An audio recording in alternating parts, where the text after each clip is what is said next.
방금 소개받은 박종원 목사입니다. 저희가 이제 1월, 2월 구약의 4명의 인물들을 통해서 우리의 인생을 한번 돌아보고 또 삶을 배우고 또 올 한 해를 다짐하는 그런 시간을 갖고 있는데요. 오늘과 이제 다음 주에 걸쳐서 우리가 함께 이제 요시아라는 인물에 대해서 한번 살펴보려고 합니다. 이 요시아라는 인물은 구약에서 이제 특히 남유다 여러 왕들 중에서 아사 왕과 또 여호사밧, 히스기야 왕과 더불어서 4대 선왕으로 불리는 매우 독특한 인물입니다. 그런데 이 4대 선왕 중에서도 이 요시아 왕은 굉장히 칭송을 많이 받고 훌륭한 왕이라고 그렇게 불려지는 왕이에요. 그래서 어떻게 보면은 우리의 삶과는 너무나도 거리가 먼 것 같고 감히 뭘 배우기는 좀 섣불리 멀어 보이는 그런 왕 중에 하나죠. 근데 제가 이 왕에 대해서 어떻게 좀 흥미를 갖게 됐냐면요. 제가 이제 미국에서 큰 아들을 낳았을 때 이 요시아라는 왕을 이제 언핏 훌륭한 왕이다라는 얘기를 들어서 저희 큰 아들의 이름을 이제 이 요시아의 영어 이름인 조사이아라고 짓고 싶었어요. 근데 이제 제 아내가 이름이 너무 이상하다. 그리고 너무 발음이 어렵다라고 해서 더 어려운 조엘이라는 요엘 선지자의 영어 이름을 따게 되었습니다. 아무튼 그래서 이 요시아라는 왕은 개인적으로 저에게는 굉장히 좀 흥미가 있었던 왕이고 한 번쯤은 꼭 그의 삶을 이렇게 살펴보고 싶다 하는 그런 생각을 갖고 있었는데 이번 기회에 좀 더 면밀하게 살펴보게 되었습니다. 방금 말씀드린 것처럼 정말 대단한 왕이었어요. 너무나도 훌륭하고 또 흠잡기 어려운 그런 왕입니다. 그럼에도 불구하고 그도 우리와 비슷하게 연약하고 미약한 출발이 있었던 그런 한 사람이었습니다. 아무것도 할 수 없을 것 같은 그런 절망적인 그런 시절이 그의 인생에도 있었던 것이죠. 그런 요시아가 그런 절망을 어떻게 헤쳐나갔는지 우리 함께 살펴보려고 합니다. 강의 안에 넣어드린 역대하 34장 1절 말씀을 한번 같이 읽어보시도록 하죠. 요시아가 왕이 되었을 때에 그는 8살이었다. 그는 예루살렘에서 31해 동안 다스렸다. 이 요시아라는 인물에 대해서 우리가 알기 위해서는 사실 그가 살았던 그 시대의 배경을 좀 이해할 필요가 있습니다. 요시아가 태어날 당시는 그 유다 왕국이 국내외적으로 굉장히 혼란스럽고 어지럽고 힘든 그런 시기였습니다. 국제적으로는 한 번쯤 들어보셨을 텐데요. 아수르 혹은 아시리아라는 그 제국이 당시 세계를 지배하고 있었습니다. 이 아시리아라는 이 제국은 지금의 이라크 지역에서 니느베 혹은 니느웨라고 불리는 그 도시를 수도로 삼고 있었고요. 또 티그리스 유프라테스 강 그 사이에서 매우 거대하게 성장한 그런 제국이었습니다. 그런데 이 아시리아 제국은 각 나라들을 정복하면서 피정복민들에게 굉장히 악한 짓을 하는 것으로 악명이 높은 그런 제국이었습니다. 그래서 요시아가 태어나기 한 80여 년 전쯤, 기원전 한 722년쯤이 되는데요. 북이스라엘이 아수르에게 멸망을 당하고 그 아수르인들은 북이스라엘에 살던 그 유대인들에게 살인이나 강간이나 온갖 악한 짓을 자행하면서 그들과 함께 섞여 사는 통혼하는 그런 짓을 하였고요. 그래서 그들의 후손이 그 유대인들이 그렇게도 증오하고 싫어하는 사마리아인이라고 불리는 그런 사람들입니다. 남유다의 왕들도 이 아수르에게 조공을 바치면서 그들의 눈치를 살피고 간신히 나라를 유지하고 있었는데요. 이 요시아의 증조부였던 히스기야 왕 때 아수르의 왕이 바뀌는 사건이 벌어집니다. 그래서 이 히스기야는 그때를 틈타서 이집트의 지원을 받아서 이 아시리아에서 벗어나려고 했죠. 그래서 이 아수르 제국이 이 남유다를 공격하려고 18만 대군을 이끌고 기원전 한 701년쯤에 남유다를 공격하게 됩니다. 그래서 히스기야는 하나님께 기도를 하였고요. 또 하나님께서는 그 히스기야의 기도를 들어주셔서 남유다를 구해주시는 아주 유명한 그 사건이 이제 열왕기하 18장, 19장, 역대하 32장에 자세하게 기록되어 있습니다. 그런데 남유다는 그 이후로도 계속해서 이 아수르의 정세를 살피면서 이 아수르, 또 이집트, 바벨론 등 거대한 제국들의 그 싸움 가운데서 마치 고래 싸움에 새우등 터지듯이 그런 상황을 견뎌야 했습니다. 요시아 때는 이런 국제적인 상황만 어려웠던 것이 아니라 국내적으로도 굉장히 혼란스러웠던 그런 시기였습니다. 다윗 왕의 아들이었던 솔로몬 이후로 북이스라엘과 남유다로 나뉘었던 이스라엘 사람들은 한마디로 혼합적인 그런 시절을 겪었습니다. 정치적으로 혼합된 것뿐만이 아니라 종교적으로도 매우 혼합이 되었던 그런 시절이었습니다. 북이스라엘에서는 계속해서 악한 왕이 등장하면서 우상을 섬기기를 그치지 않았고 당시 백성들에게 온갖 악한 짓을 자행하는 것을 멈추지 않았습니다. 남유다도 조금 나았지만 북이스라엘과 크게 다르지 않았습니다. 제가 서두에 언급해드렸던 그 아사 왕, 여호사밧, 히스기야 왕, 요시야 이 4명의 왕을 빼고 나면은 남유다의 왕들도 이 북이스라엘 왕들처럼 우상을 섬기면서 또 하나님을 의지하기보다 주변의 강국들을 의지하는 것을 보여주었습니다. 그러던 남유다의 왕들은 이 남유다의 왕들의 우상 숭배는 히스기야의 아들이었던 즉 요시야의 조부였던 므낫세 때에 이르러서 최고치에 이르게 됩니다. 므낫세는 자신의 아버지였던 그 히스기야가 헐어버렸던 모든 우상들을 다시 세우고 하나님을 거역하기 시작합니다.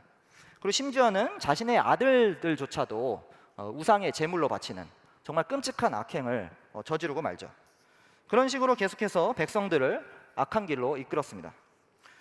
그런데 이 므낫세의 아들이었던 아몬의 시대에도 크게 다르지 않았습니다. 강연에 넣어드린 열왕기하 21장 20절에서 23절을 보시면 이 아몬도 므낫세와 크게 다르지 않았다는 것을 알 수가 있습니다. 결국 아몬은 신하들의 반역을 당해서 죽임을 당하고요. 그의 아들이었던 요시야가 8살이라는 정말 어린 나이에 왕으로 등극하게 되죠. 비록 보통 사람들이 왕이라고 생각할 때 정말 대단한 지위고 높은 지위고 모든 것을 할 수 있는 어떤 그런 위치라고 생각을 하지만 과연 요시야에게 이 8살의 나이에 왕이 올랐다는 것 그에게 정말 축복이었을까요? 요시야의 상황은 마치 우리의 깨어진 상황과도 비슷한 것 같습니다. 나라는 아수르의 영향력 아래에 있고 백성들은 하나님을 거부하고 우상을 숭배하는 상황. 힘 있는 세력을 의지하느라 눈치를 보고 악이 가득하여서 하나님을 거부하는 세상. 우리의 세상과 너무나도 닮아 있는 것 같습니다. 회복의 기미는 보이지 않고 8살의 왕으로서는 할 수 있는 것이 별로 없어 보이는 그런 상황. 8살인 말이 8살이지 사실 오늘날로 따지면 초등학교 2학년 정도에 해당하는 나이입니다. 이 초등학교 2학년의 왕이 과연 무엇을 할 수 있었을까요? 너무나 절망적인 그런 상황이었죠. 우리 그리스도인들도 이 세상을 살아가면서 별로 할 수 있는 것이 없어 보이는 때가 많습니다. 직장을 나가면 위에 상사들에게 치이고 같은 동료들에게도 핀잔을 받기가 일쑤이죠. 직장에서 하나님 나라를 고수하려고 하면 뭐 잠시 책상에 앉아서 기도라고 하려고 치면 옆에 동료들이나 직장 상사가 야, 너 뭐하냐? 너 왜 눈 감고 그래? 나도 집사야. 우리 삼촌이 목사야. 왜 너만 그렇게 티내냐? 뭐 그런 식으로 핀잔을 주죠. 도대체 우리나라의 목사님은 왜 이렇게 조카들이 많은지 모르겠어요. 네. 거대한 아수르 같은 제국 가운데서 일개 직원으로서는 정말 할 수 있는 것이 없어 보입니다. 그저 열심을 다해서 그 제국에 충성하는 것밖에 할 수 있는 것이 없어 보이죠. 또 우리 대한민국을 보십시오. 정치는 양분되어 있고요. 온갖 악이 횡포하고 있고요. 외세의 압력에 늘 눈치를 보는 우리 대한민국입니다. 교회는 갈수록 타락하고 있고요. 또 해가 지날수록 이 환경은 계속해서 오염되고 있습니다. 많은 국민들이 헬조선 하면서 이 나라를 떠날 생각만 품고 있죠. 도대체 이 나라에 무슨 소망이 있을까요? 유다의 마지막 때의 상황은 사실 우리의 상황과 크게 다르지 않습니다. 이러한 때 우리는 2020년 이 올 한 해를 어떻게 살아가야 할까요? 놀라운 것은 하나님께서 이 8살의 요시야 왕을 유다 마지막 멸망 직전에 회복의 도구로 사용하셨다는 것입니다. 도대체 그가 무엇을 했길래 하나님께서 이 어린 요시야 왕을 쓰실 수 있었을까요? 함께 역대하 33장 10절에서 13절을 한번 읽어보도록 하겠습니다. 주님께서 므낫세와 그의 백성에게 말씀하셨으나 그들이 듣지 않았으므로 아시리아 왕의 군대 지휘관들을 시켜 유다를 치게 하시니 그들이 므낫세를 사로잡아 쇠사슬로 묶어 바빌론으로 끌어갔다. 므낫세는 고통을 당하여 주 하나님께 간구하였다. 그는 조상의 하나님 앞에서 아주 겸손해졌다. 그가 주님께 기도하니 주님께서 그 기도를 받으시고 그 간구하는 것을 들어주셔서 그를 예루살렘으로 돌아오게 하시고 다시 왕이 되어 다스리게 하셨다. 그제서야 므낫세는 주님만이 하나님이시라는 것을 깨달았다. 제가 강의 안에 표를 하나 넣어드렸는데요. 요시야의 증조부였던 히스기야부터 므낫세, 아몬, 요시야까지의 연표를 간략하게 기록한 것입니다. 표를 보시면 잘 아시겠지만 므낫세는 12살에 왕이 되어서 남유다를 55년간 통치하였습니다. 그리고 방금 읽었던 이 본문은 므낫세가 인생에 있어서 가장 마지막 때에 하나님께 돌아와서 회개한 정말 놀라운 기록을 하고 있는 내용입니다. 므낫세의 아버지였던 그 히스기야, 아주 선왕으로 유명한 그 히스기야는 하나님을 의지하고 남유다를 개혁한 왕으로 유명하죠. 그리고 그가 죽을 뻔한 병에 걸려서 인생의 말미에 하나님께 기도하여서 자신의 수명을 15년이나 연장받은 그런 사건 또한 놀랍게도 많이 알려져 있습니다. 그런 히스기야가 죽기 한 10여 년 전쯤에 12살의 아들이었던 므낫세가 아버지와 함께 나라를 다스리기 시작합니다. 아마도 어린 아들에게 히스기야는 나라를 다스리는 것을 가르쳐주고 싶었던 것 같습니다. 하지만 히스기야가 죽고 나서 므낫세가 이제 단독으로 남유다를 다스리기 시작하면서는 예전에 히스기야의 조상들의 못된 그 악한 왕들처럼 자신도 악한 정치를 펼치고 말죠. 수많은 우상들을 섬기면서 백성들을 우상 숭배하는 길로 끌어들입니다. 그러던 중에 이 므낫세는 아수르의 공격으로 포로로 잡혀서 바벨론에 끌려갑니다. 이 사건은 아마도 기원전 652년에서 648년경에 일어났을 것으로 추정이 됩니다. 당시 아수르의 강력한 왕이었던 아슈르 바니팔이라는 그 왕은 동생 사마스 슈무킨이라는 사람을 바벨론의 왕으로 세웁니다. 그런데 이 사마스 슈무킨은 형 아수르 바니팔을 거부하고 쿠데타를 일으키죠. 이때 아수르 제국이 불안해진 그 틈을 타서 므낫세는 아버지 히스기야처럼 반아수르 정책을 펼쳤던 것 같습니다. 아마도 이 바벨론의 사마스 슈무킨과 손을 잡았을 것으로 생각이 됩니다. 하지만 이 사마스 슈무킨의 그 반역은 실패하였고 므낫세는 아수르의 공격을 받아서 바벨론으로 끌려가게 된 것이죠. 이때 므낫세는 자신의 그 공궁에 하나님께 회개하며 돌이키는 정말 놀라운 행동을 보이고 있습니다. 성경은 남유다의 가장 악한 왕이었다고 하는 그 므낫세가 회개했다는 그 기록을 지금 여기서 하고 있는 것입니다. 공교롭게도 이 므낫세가 회개한 기록은 요시야가 태어나거나 바로 그 즈음이었습니다. 회개한 므낫세는 분명 이전과는 다른 삶을 살았을 것입니다. 그것이 PPT를 한번 보여주시면요, 역대하 33장 15절에서 17절에 나오는 그 내용입니다. 므낫세가 회개하고 나서 온갖 악행을 회개하면서 우상들을 다 무너뜨려 버리죠. 문제는 므낫세의 아들이었던 이 아몬은 아버지의 악한 통치, 그리고 그가 회개했던 것을 다 목격하고서도 하나님을 따르지 않고 우상을 섬기면서 결국 죽임을 당했다는 것입니다. 할아버지 므낫세는 평생 악한 정치를 펴다가 하나님의 도우심을 경험하고 회개하여 삶을 돌이켰습니다. 그러나 아버지 아몬은 할아버지의 그런 삶을 보고서도 악한 모습을 기억하면서 악한 정치를 폈습니다. 그 가운데 태어난 이 요시야, 그는 어떤 선택을 했을까요? 그는 과연 인생을 누구에게 배웠을까요? 아마 많은 어르신들이 공감하실 것인데요, 어린 아기들을 보면 너무나도 예쁘고 너무나도 귀엽다는 것, 아마 나이 드신 분들 쉽게 공감하실 것입니다. 근데 저는 사실 그거를 크게 공감하지 못했습니다. 제가 이제 큰아들을 28살에 얻게 되었는데요, 당시 큰아들이 태어났지만 별로 감흥이 없었고 그저 인생의 어떤 한 책임이 주어진 것 같은 그런 느낌이 들었습니다. 근데 같이 미국에 거주하던 제 동생이 또 결혼을 하여서 아이를 낳았는데 그때 저의 매제 나이가 31살쯤 됐어요. 근데 그렇게 아기가 태어난 걸 보면서 너무 사랑스러워하고 너무 이뻐하고 너무 기뻐하는 것이었어요. 저는 정말 이해하기가 어려웠죠.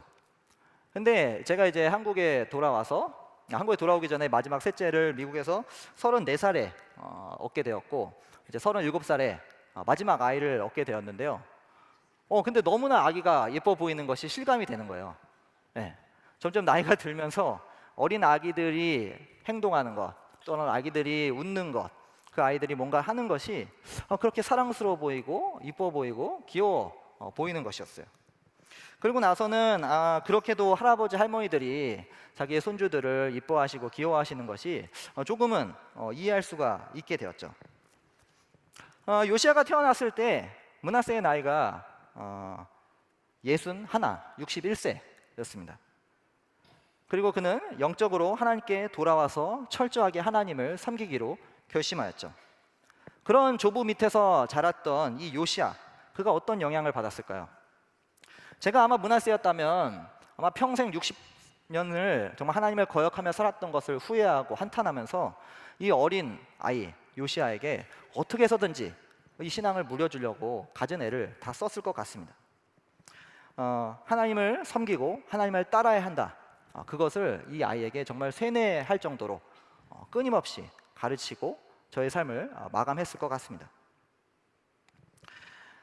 물론 이 요시아가 어린 시절 아버지의 영향을 받았을 수도 있습니다. 하지만 요시아가 태어났을 때 아몬의 나이는 16살의 청소년이었습니다. 그런 그 악했던 아몬이 이 요시아에게 무엇을 남겨주었을 수 있었을까요? 게다가 이 하나님을 거부하고 므낫세의 악한 모습만을 기억했던 이 아몬이 보여줄 수 있는 것은 아마도 악한 모습뿐이었을 것입니다. 이런 조부와 아버지의 모습 가운데 요시아는 분명 이 조부 므낫세의 영향을 크게 받은 것 같습니다. 역대하 34장 2절을 한번 읽어보시죠. 그는 주님께서 보시기에 옳은 일을 하였고 그의 조상 다윗의 깃을 본받아서 오른쪽으로나 왼쪽으로 곁길로 벗어나지 않았다. 요시아는 방금 읽은 이 2절에 보시듯이 왕이 되어서 아버지 아몬의 길을 따르지 않았습니다. 오히려 조부 므낫세를 따랐습니다. 그것을 여기서는 세 가지로 철저하게 알려주고 있죠. 먼저는 주님께서 보시기에 옳은 일을 하였다라고 말하고 있습니다. 열왕기와 역대기를 보시면 수많은 왕들이 주님 보시기에 옳은 길을 걸었다, 주님 보시기에 옳은 일을 하였다, 그런 표현들이 등장합니다. 또 반면에 주님 보시기에 악한 길을 걸었다, 주님 보시기에 악한 일을 하였다라는 그런 설명으로 왕들을 설명하는 경우가 굉장히 많이 있습니다. 제가 그래서 강의 안에 넣어드린 수많은 구절들이 여호와 보시기에 악한 왕들이 언급된 그런 구절들입니다. 또 반면에 여호와 보시기에 옳은 일을 한 왕들 구절도 제가 강의 안에 넣어드렸죠. 여호와 보시기에 옳은 일을 한 왕으로 가장 대표적인 인물은 사실 다윗 왕입니다. 그리고 남유다의 여러 왕들이 있습니다. 아사 왕, 요아스, 아마시아, 아사랴, 요담, 히스기야, 여호사밧 등등등. 그런데 제가 서두에 언급드렸던 그 4대 선왕을 제외하고는 대부분의 왕들에게 그들이 마음을 다하지 않았다, 혹은 다윗만큼은 아니다, 혹은 산당은 제거하지 않았다, 이런 추가적인 설명들이 덧붙여 있습니다. 그런데 역대기에서는 이 요시아 왕이 불과 8살의 어린 나이에 여호와 보시기에 모든 일을 했다라고 그렇게 언급하고 있습니다. 뒤이어서 표현되는 조상 다윗의 깃을 본받았다 라는 표현은 사실상 여호와 보시기에 옳은 일을 했다라는 것과 중복되는 그런 표현입니다. 역시 PPT를 한번 보여주시면요, 역대하 17장 3절에 여호사밧의 경우 다윗의 길을 본받았다 라고 표현하지만 열왕기상 22장 43절 보시면 아사의 길에서 벗어나지 않았다 라고 말합니다. 그리고 다시 아사는 역대하 14장 2절에서 여호와 보시기에 옳은 일을 한 왕으로 그렇게 기록되고 있죠.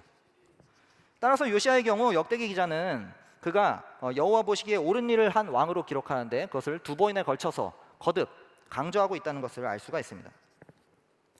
마지막으로 오른쪽으로나 왼쪽으로 곁길로 벗어났지 않았다라는 표현, 역시 PPT를 보여주시면요, 신명기 5장 32절, 17장 20절 등에서 등장하는 표현인데요, 신명기 5장 32절 같은 경우는 모세가 시내산에서 십경을 받고 백성들에게 하나님의 말씀을 철저하게 따라야 한다라고 권면할 때 쓰는 표현입니다.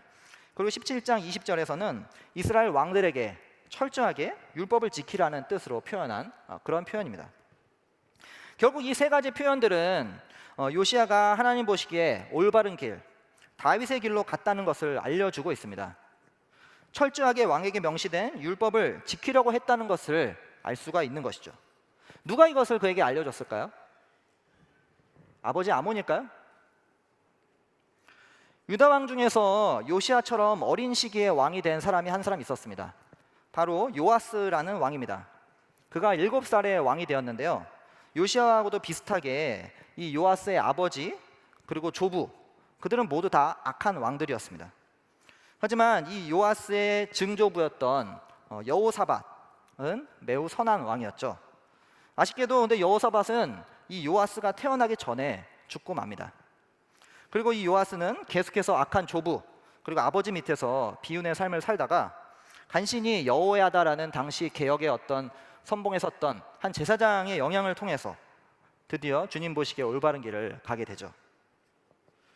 분명 요아스나 요시야나 누군가 가르쳐 주었기 때문에 하나님 보시기에 올바른 길을 갈 수 있었던 것이었습니다.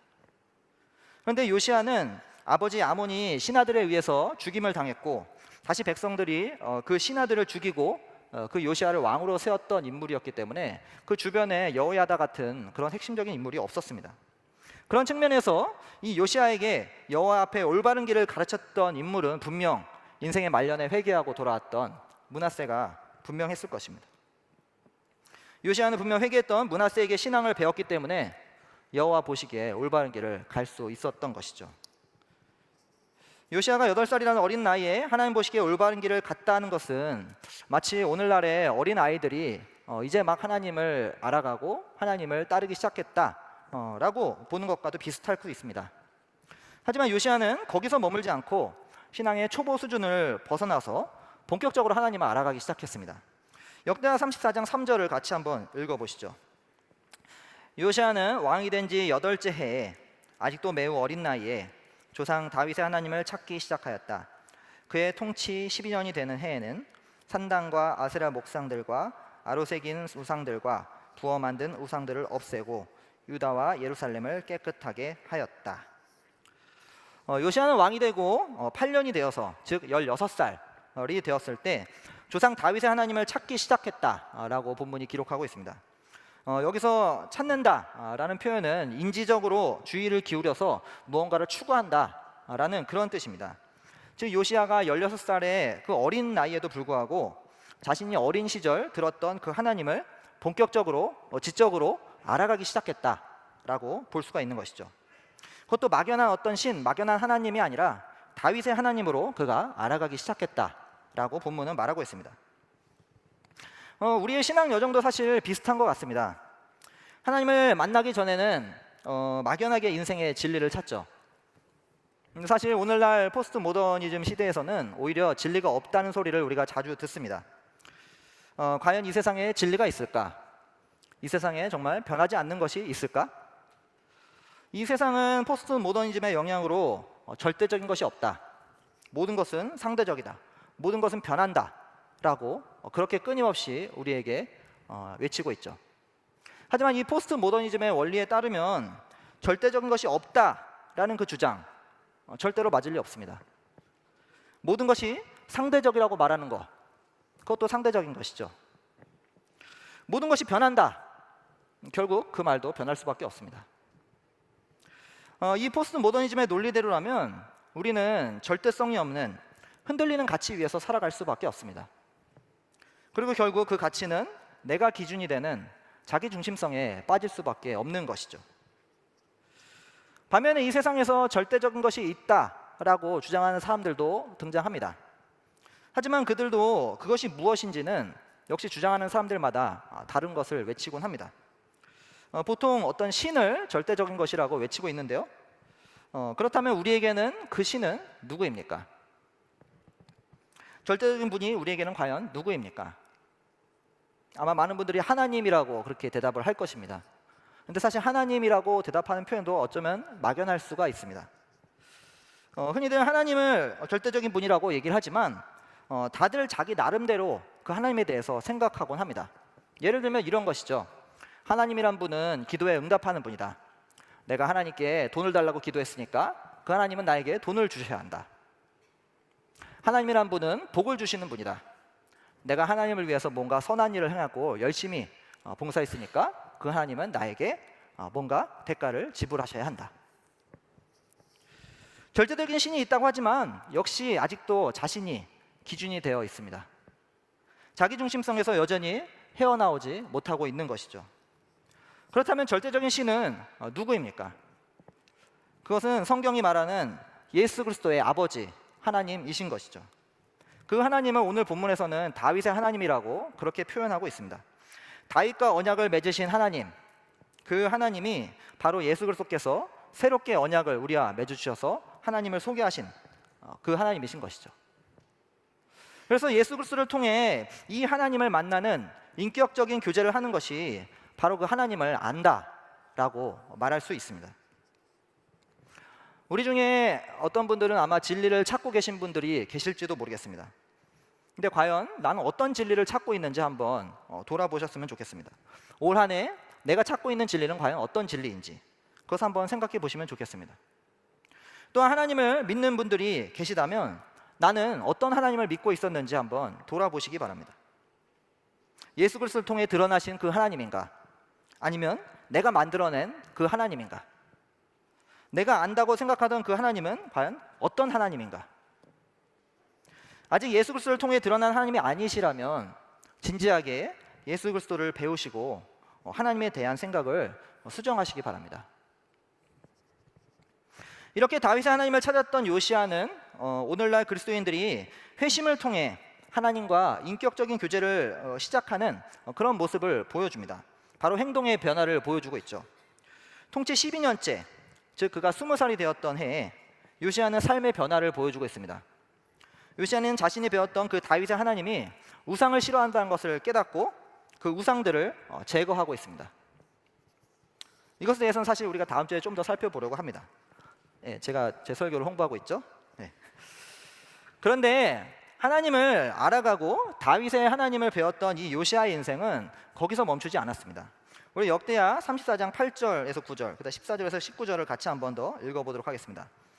요시야는 나라와 성전을 깨끗하게 한 뒤에 통치한 지 18째 해가 되는 때에 아샬라의 아들 사방과 마아세야 성주와 요아하스의 아들 요아 서기관을 보내서 주 그의 하나님의 성전을 수리하게 하였다.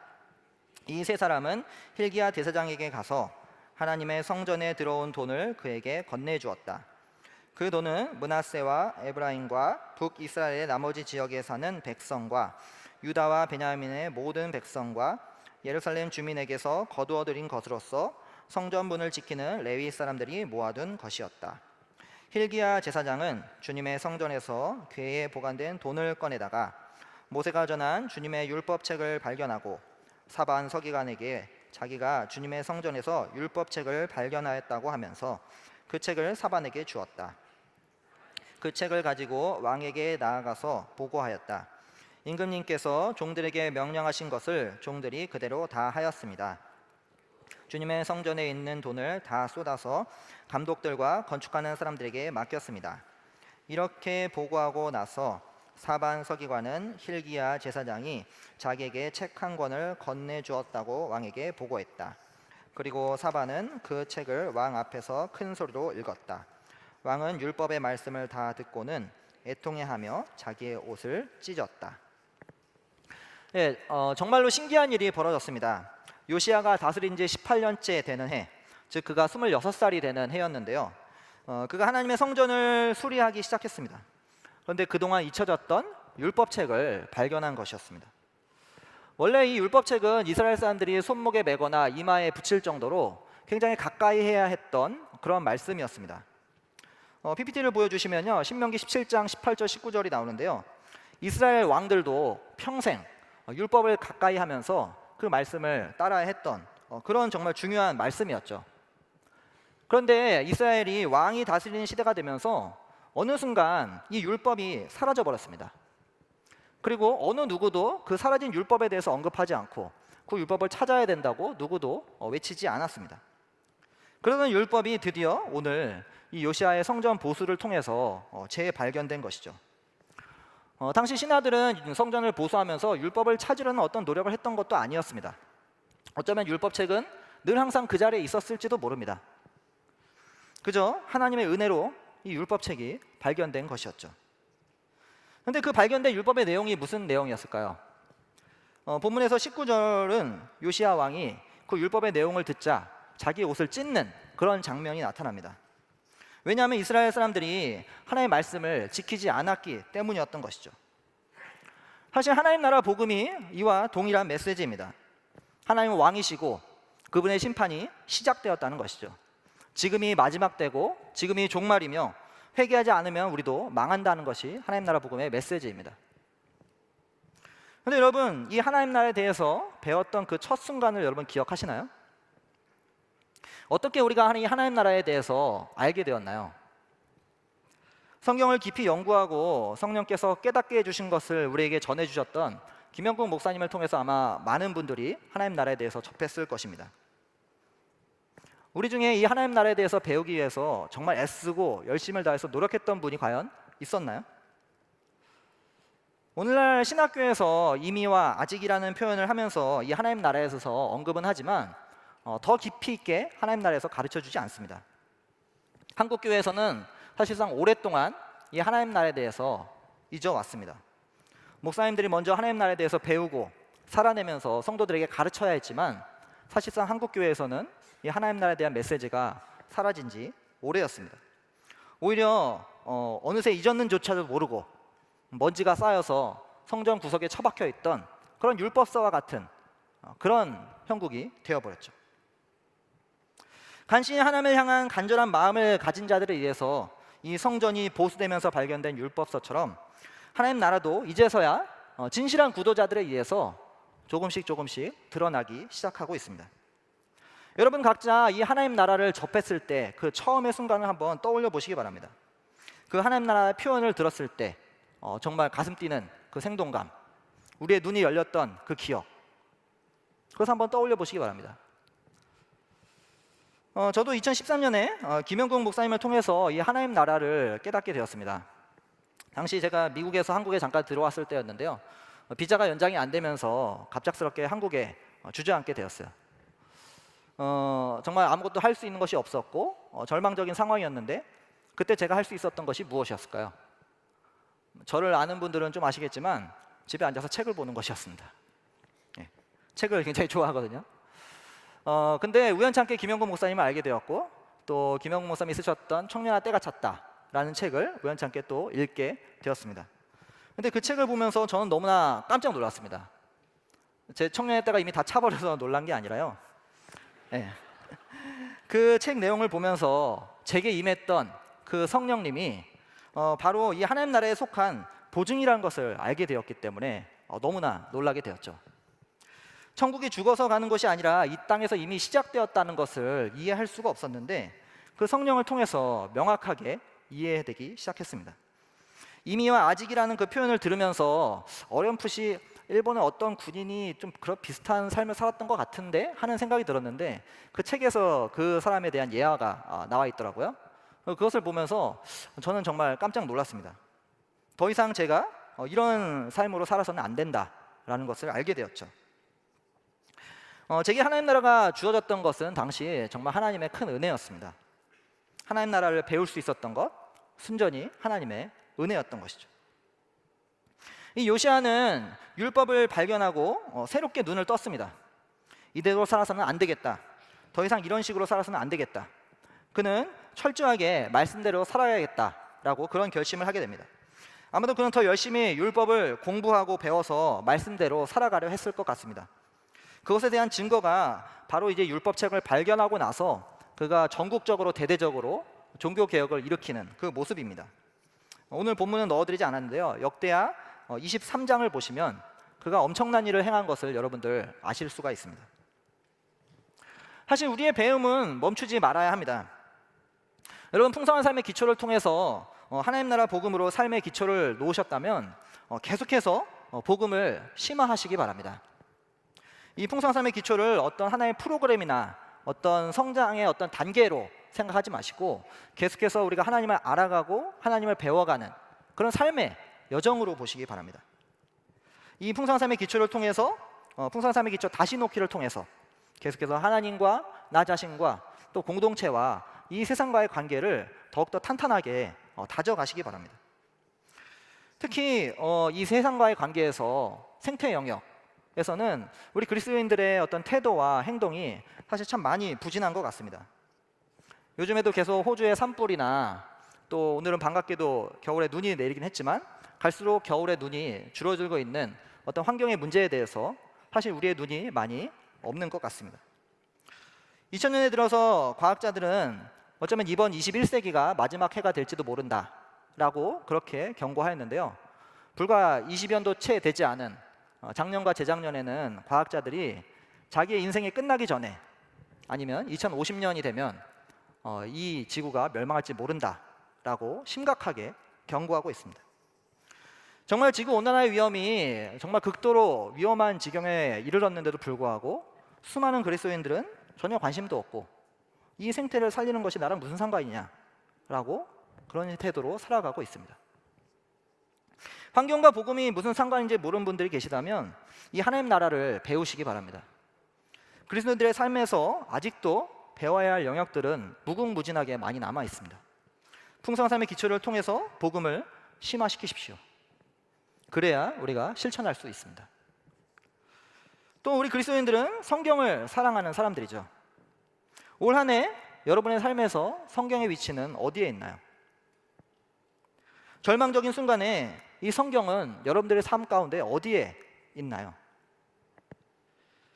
성전에 있었지만 발견되지 않았던 그 율법서처럼 늘 책상 위에 혹은 내 가방 속에 있었지만 어느 순간 펴보지 않았던 그런 낡은 율법서가 되지는 않았나요? 인생에서 가장 중요한 이 성경을 배우고 연구하는 그런 삶을 살아가십시오. 연초에 올해 성경을 어디까지 읽을까라고 결심한 분들 작심삼일이 되었다고 실망하지 마시고 올해가 지금이 다시 새해다라고 그런 마음으로 다잡으시기 바랍니다.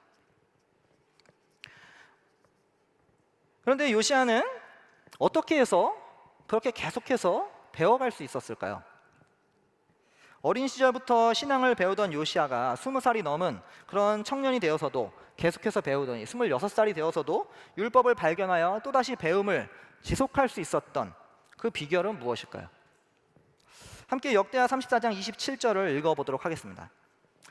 내가 이곳과 이곳에 사는 주민을 두고 말한 것을 내가 듣고 마음에 느낀 바 있어서 하나님 앞 곧 내 앞에서 겸손해져서 내가 옷을 찢으며 통곡하였으므로 내가 내 기도를 들어주었다. 나 주가 말한다. 방금 이 본문은 요시야가 이제 율법서를 발견하고 훌다 선지자를 찾아가서 하나님의 뜻이 무엇인지를 묻는 그런 상황입니다. 훌다 선지자가 요시야에게 하나님의 뜻을 방금 읽은 말씀으로 전하고 있죠. 너는 내 앞에서 겸손해져서 옷을 찢으며 통곡하였기에 내 기도를 들어주었다 라고 말하고 있습니다. 근데 여기서 이 한국어 성경에는 한 번밖에 언급되지 않지만 실제 원물인 히브리어 성경을 보시면 2번에 걸쳐서 겸손하였다라는 표현이 등장합니다. 그것도 동일한 단어를 2번을 쓰면서 등장하고 있습니다. 하나님 앞에서 겸손하였고 내 앞에서 겸손하였다. 그렇게 쓰여져 있습니다. 이와 대조적으로 요시야의 아버지였던 아몬은 겸손하지 않았던 인물입니다. 조부 므낫세조차도 겸손하지 않았던 그런 시절이 있었죠. 강연에 넣어드린 역대하 33장 19절 23절을 보시면 그것이 자세하게 나와 있습니다. 므낫세가 회개하기 전에 세웠던 여러 산당과 우상들을 언급하면서 그것이 므낫세가 겸손하기 전이었다라고 말하고 있죠. 또 23절은 므낫세가 회개하고 주님 앞에 겸손해졌고 아몬은 겸손할 줄 모르고 죄를 더 지었다라고 그렇게 표현하고 있습니다. 그러나 요시야는 겸손한 자였습니다. 율법의 말씀을 들을 때 겸손함으로 받았고 겸손함으로 회개하였습니다. 요시야가 절망적인 시기에 태어났고 우연히 율법을 발견했지만 그의 조부의 신앙을 배우고 하나님을 배우고 또 율법을 배울 수 있었던 그 비결은 그가 겸손을 잃지 않았기 때문입니다. 여기서 겸손하다라는 이 표현은 원 의미로 살펴보면은 납작 엎드리다, 무릎 꿇다, 복종하다 뭐 이런 뜻을 담고 있습니다. 마치 왕이 패배한 왕이 승리한 왕 앞에 엎드려 있는 그런 모습을 연상케 하죠. 하지만 여러분, 우리가 하나님 앞에 엎드리시기 바랍니다. 하나님 앞에 겸손하시기 바랍니다. 요시야가 절망적인 상황에서 배워갈 수 있었던 그 비결, 그가 하나님 앞에 겸손했기 때문입니다. 부모와 신앙의 선배들의 모습을 보고 자랐고 하나님 나라 복음을 은혜로 들었지만 계속해서 우리도 하나님께 배우기 위해서는 우리가 겸손해야 합니다. 하나님 앞에 나아갈 때 겸손의 자세를 잃지 마십시오. 그래야 우리가 하나님 앞에 배울 수가 있습니다. 절망적인 상황인가요, 여러분? 지금 인생에 절망적인 상황을 맞닥뜨리셨나요? 그렇다면 하나님 앞에 겸손하시기 바랍니다. 하나님의 음성에 여러분 귀 기울이시기 바랍니다. 하나님 앞에 나아갈 때 오늘 내게 무슨 말씀을 주실지 그것을 기대하며 그것을 소망하며 하나님 앞에 나아가시기 바랍니다. 혹 하나님 앞에 섰을 때 아무 말씀도 듣지 못했다고 하더라도 그것에서 낙심하거나 절망하거나 무시하지 마시고 계속해서 하나님 앞에 겸손의 태도를 잃지 마십시오. 우리 가운데 찾는 이분들도 계시죠? 제가 그분들께 묻고 싶습니다. 정말 진리를 찾기 원하시나요? 정말 여러분 인생 가운데서 진리를 찾기 원하시는 건가요? 그렇다면 겸손하시기 바랍니다. 내가 틀릴 수도 있다는 그것에 여러분 마음을 여시기 바랍니다. 그럴 때 정말 진리를 들어서 내가 그 진리를 받아들일 수가 있는 것입니다. 그런데 이 배우는 사람에게는 한 가지 큰 어려움, 문제점이 있습니다. 그것은 바로 교만입니다. 사실 제가 가장 씨름하는 그런 부분이기도 합니다. 제가 성향상 배우기를 좋아하는 사람이라서 공부를 오래 했습니다. 배우는 것이 재미있고 즐겁기 때문이죠. 그런데 문제는 무언가를 배우면 그것을 모르는 사람이나 그것과 반대되는 것을 얘기하는 사람을 만나면 제 마음이 어려워지는 것입니다. 저는 뭔가 배웠기 때문에 그것을 인해서 나는 우월하고 나는 뭔가 어떤 높은 위치에 있다라고 스스로 착각하고 있는 것이죠. 이 배운 사람의 가장 큰 문제가 바로 교만인 것입니다. 박사학위를 가진 사람들을 비꼬는 농담이 하나 있는데요. 어떤 한 성도가 갈라디아서 5장 1절에 자유라는 단어에 대해서 그 뜻을 알고 싶어서 교회 목사님을 찾아갔습니다. 목사님, 제가 이 갈라디아서 5장 1절에 자유라는 뜻에 대해서 알고 싶으신데요. 좀 설명을 해주시겠습니까? 그랬더니 목사님이 이거 좀 너무 어려운데요. 제가 아는 한 박사님을 추천해 드리겠습니다. 그래서 그 목사님이 추천해 주신 그 박사님을 이 성도분이 만나러 갔습니다. 그래서 그 박사님을 만나고 성도분이 박사님, 제가 이러이러해서 이렇게 찾아왔는데 한번 설명을 해주시겠습니까? 하고 부탁을 드렸어요. 그랬더니 그 박사님이 성도님, 정말 잘 찾아오셨습니다. 그런데 제가 구약학 박사라서 좀 어렵겠는데요. 제가 신약학 박사님을 한번 추천해 드릴게요. 그래서 이 성도님이 그 박사님의 소개를 받고 또 다른 박사님을 찾아갔습니다. 그래서 여차여차해서 제가 여기까지 왔다고 설명을 드리자 그 신약학 박사님이 하시는 말씀이 성도님, 정말 잘 찾아오셨는데요. 죄송하게도 제가 복음서 전공인지라 제가 바울신학 전공하신 분을 추천해 드리겠습니다. 해서 또 다른 분을 추천받았습니다. 그래서 그분을 또 만났는데 또 그 박사님이 하시는 말씀, 성도님, 이거 죄송해서 어떠죠? 제가 빌립보서 전공이라서 제가 갈라디아서 전공하신 분을 추천해 드릴게요. 네, 좀 과장이 곁들어간 정말 어처구니가 없는 농담이지만 이 배운 자들을 비꼬고 현대의 박사 학위에 그 취약점을 꼬집는 그런 농담입니다. 사실 박사 학위 소지자들도 모든 것을 다 알 수는 없죠. 그런데 문제는 박사 학위 소지자가 마치 모든 것을 다 알고 있다는 것처럼 쉽게 착각하는 그런 함정에 빠질 수 있다는 것입니다. 그런데 박사 학위 소지자에게만 이 교만의 문제가 있을까요? 어떻게 보면은 모든 그리스도인들에게도 가장 큰 문제가 교만입니다. 왜 이 세상의 사람들이 그리스도인들과 기독교를 그토록 증오하고 싫어할까요? 바로 많은 그리스도인들이 걸핏하면 마치 자신이 다 안다는 듯이 그런 식으로 결말을 짓고 마치 내가 답이라는 듯이 그렇게 결론을 내리기 때문 아닐까요? 세상 사람들이 그런 모습에 기독교와 그리스도인들에게 염증을 느끼는 것이 아닐까요? 왜 그리스도인들이 이런 태도에 갇혀버렸을까요? 근본적으로는 사실 배움에서 비롯됩니다. 배우고 나니까 자신이 답을 가졌다고 생각하고 내가 답을 줄 수 있다고 착각하는 것이죠. 하지만 요시아가 보여준 모습은 멈추지 않는 배움이었습니다. 그리고 그 기저에는, 그 바닥에는 겸손이 깔려 있었습니다. 자신보다 남을 더 낮게 여기는 겸손. 모든 어린아이라고 할 수는 없겠지만 대부분의 어린아이들이 자신이 모르고 있는 것을 인정합니다.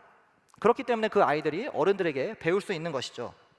하지만 그 아이들도 분명 커가면서, 머리가 커가면서는 점점 자신이 더 알고 있다라고 생각하면서 배우지 않습니다. 우리의 모습도 크게 다르진 않습니다.